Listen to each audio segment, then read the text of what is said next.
नमस्कार, मैं Dhananjay Kumar the public India में आपका स्वागत।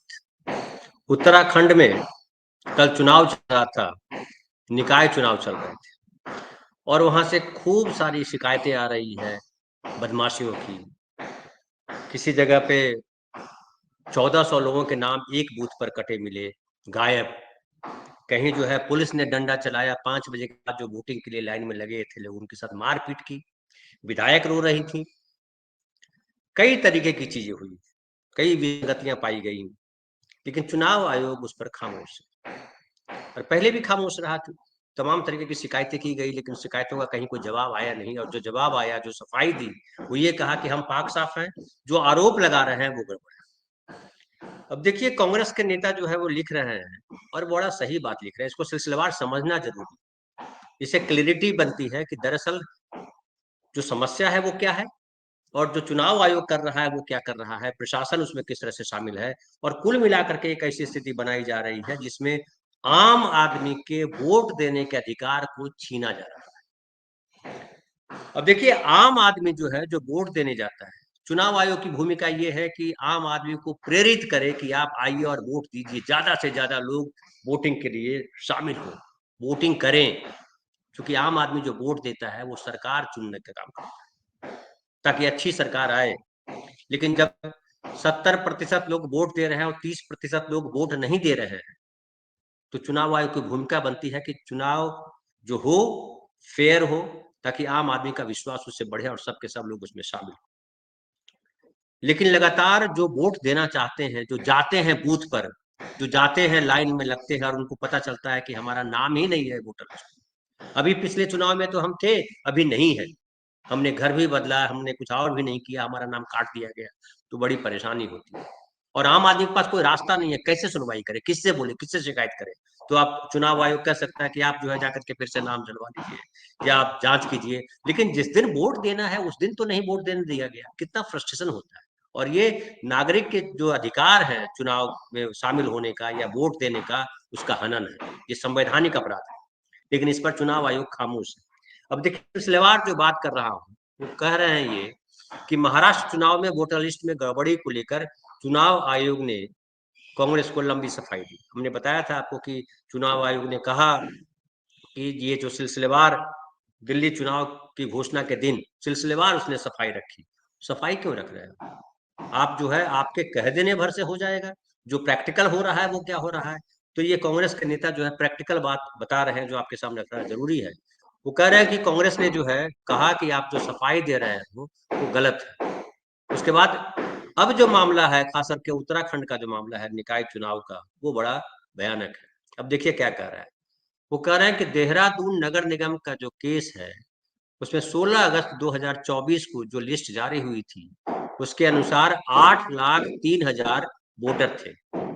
अब दिसंबर के पहले हफ्ते में बूथ लेवल कैंप लगे थे ताकि वोटर अपना नाम जुड़वा सके। चुनाव से 3 दिन पहले, यानी 20 जनवरी को चुनाव हुआ, तो चुनाव से 3 दिन पहले 20 जनवरी 2025 को फाइनल वोटर लिस्ट जारी हुई, जिसमें 7,71,000 नाम थे।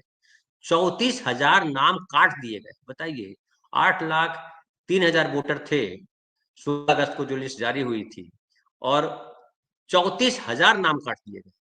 और उसके बाद कह रहे हैं कि जो कल वोटिंग के दौरान हजारों वोटर्स को अपना नाम नहीं मिला, जो मैं बता रहा था, जबकि वे सालों से उसी पते पर रह रहे हैं। पिछले नगर निगम चुनाव, लोकसभा चुनाव, विधानसभा चुनाव में उन्होंने वोट डाला था।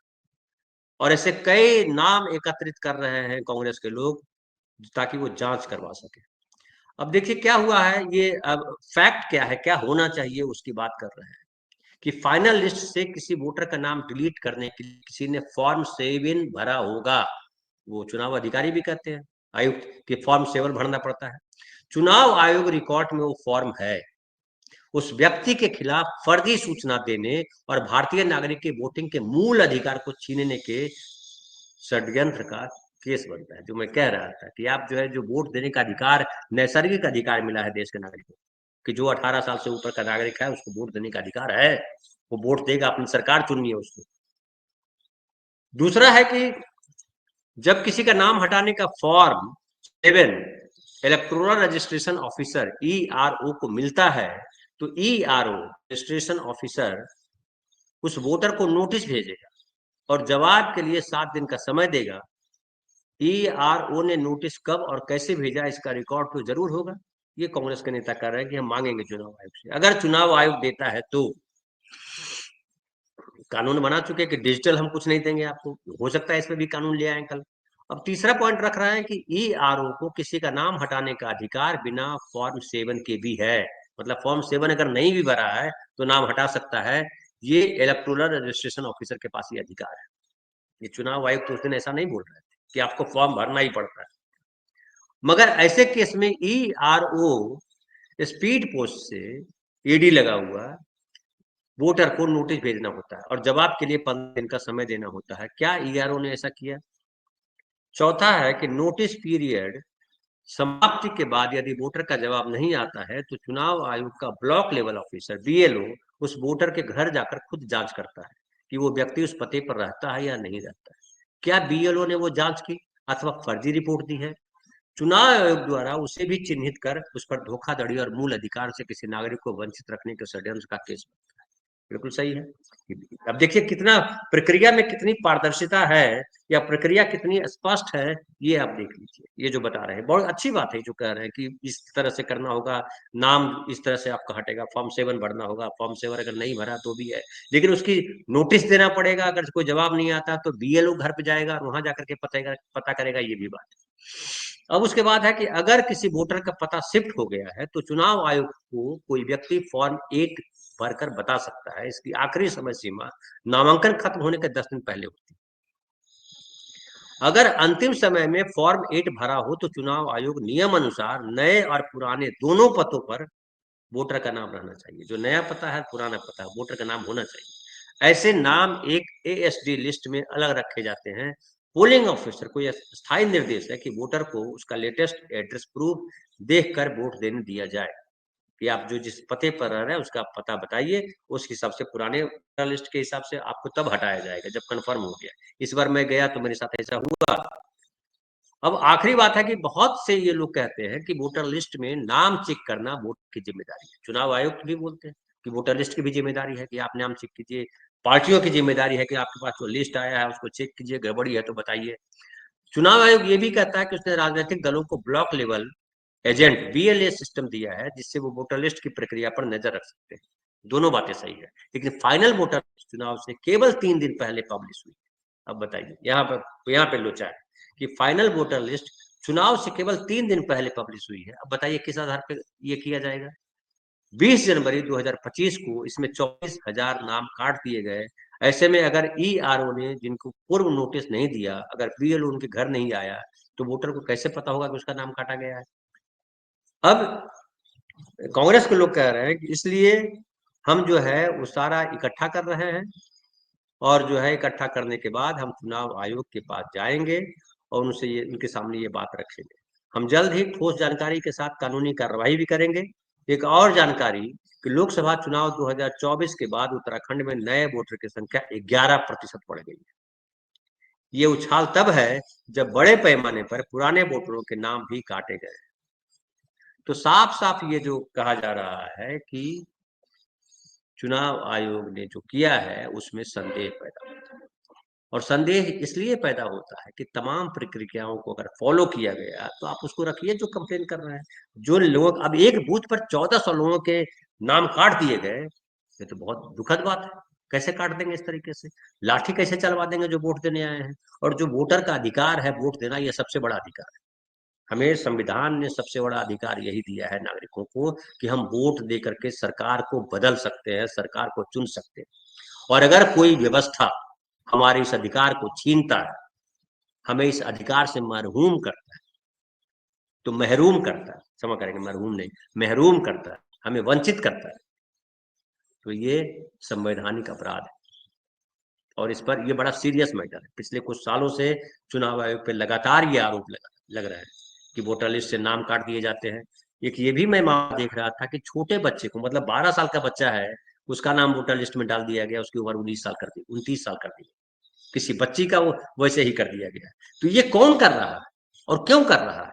और अगर ऐसा हो रहा है तो चुनाव आयोग इसके बारे में क्या जवाब देता है? क्या आप जो चुनाव आयोग जो कह रहा है कि हम फेयर एंड जो फेयर इलेक्शन करा रहे हैं, फेयर इलेक्शन ऐसे होगा?